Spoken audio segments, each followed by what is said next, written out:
You, John Fitzgerald Kennedy, do solemnly swear. I, John Fitzgerald Kennedy, do solemnly swear. That you will faithfully execute the office of President of the United States. That I will faithfully execute the office of President of the United States. And will, to the best of your ability.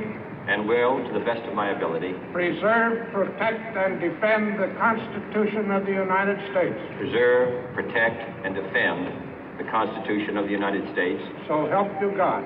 So help me God.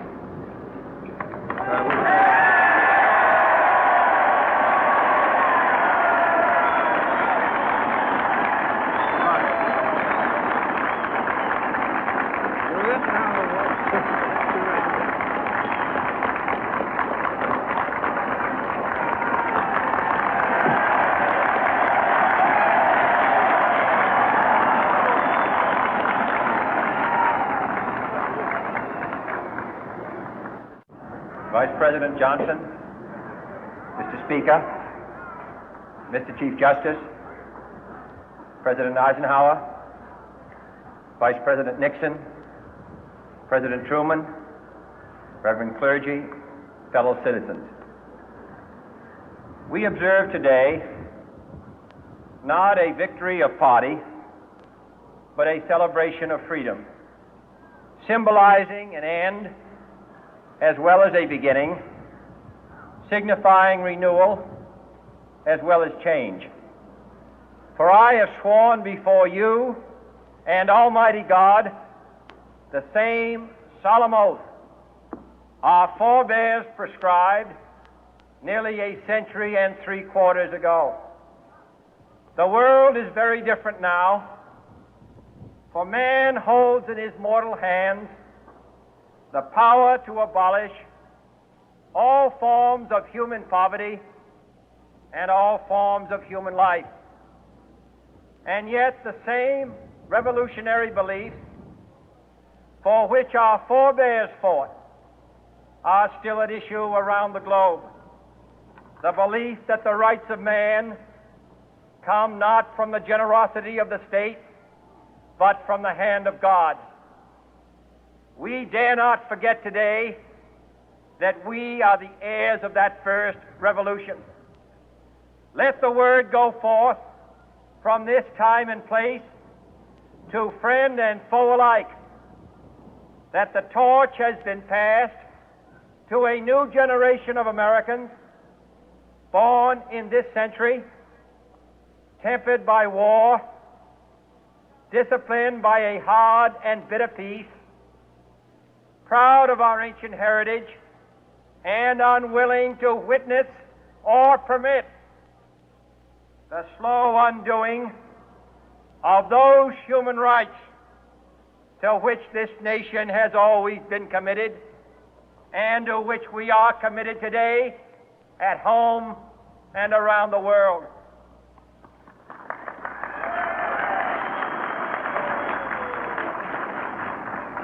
Let every nation know, whether it wishes us well or ill, that we shall pay any price, bear any burden, meet any hardship, support any friend, oppose any foe to assure the survival and the success of liberty.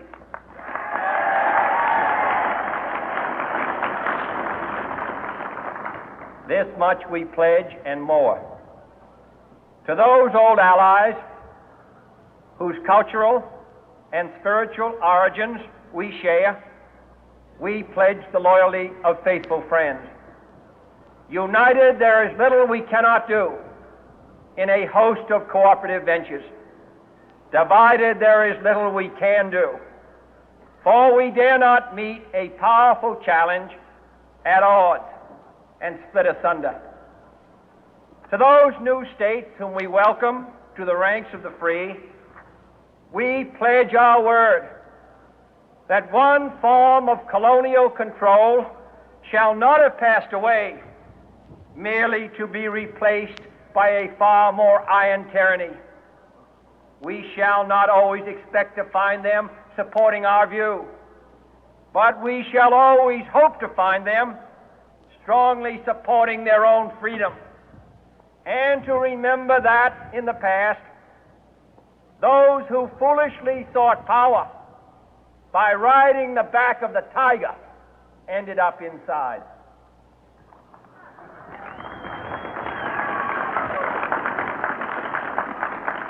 To those people in the huts and villages of half the globe struggling to break the bonds of mass misery, we pledge our best efforts to help them help themselves for whatever period is required, not because the communists may be doing it, not because we seek their votes, but because it is right.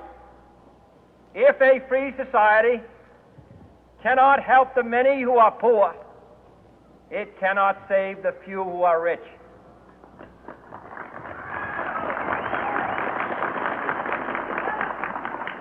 To our sister republics south of our border, we offer a special pledge to convert our good words into good deeds, in a new alliance for progress, to assist free men and free governments in casting off the chains of poverty.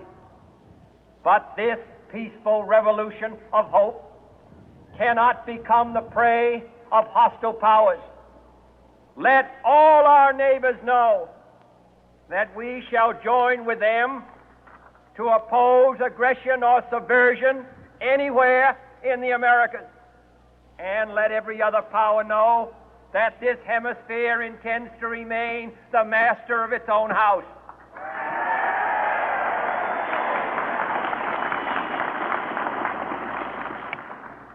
To that World Assembly of Sovereign States, the United Nations, our last best hope, in an age where the instruments of war have far outpaced the instruments of peace, we renew our pledge of support to prevent it from becoming merely a forum for invective, to strengthen its shield of the new and the weak, and to enlarge the area in which its writ may run.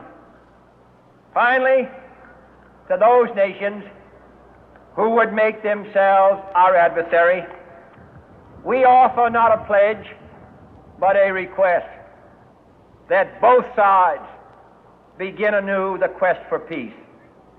Before the dark powers of destruction, unleashed by science, engulf all humanity in planned or accidental self-destruction, we dare not tempt them with weakness, for only when our arms are sufficient beyond doubt can we be certain beyond doubt that they will never be employed.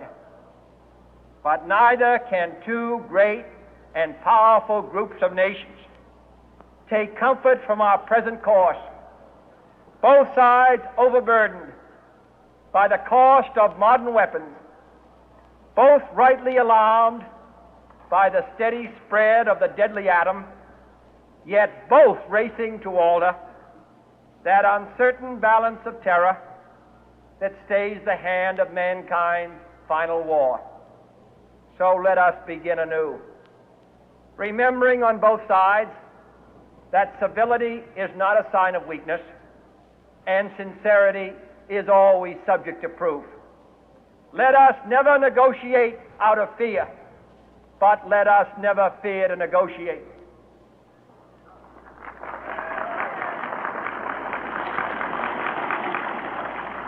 Let both sides explore what problems unite us, instead of belaboring those problems which divide us. Let both sides, for the first time, formulate serious and precise proposals for the inspection and control of arms, and bring the absolute power to destroy other nations under the absolute control of all nations.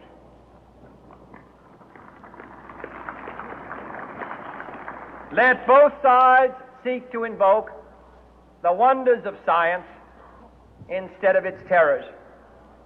Together, let us explore the stars, conquer the deserts, eradicate disease, tap the ocean depth, and encourage the arts and commerce.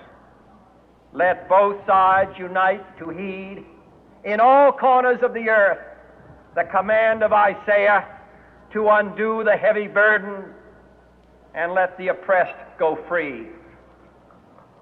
And if a beachhead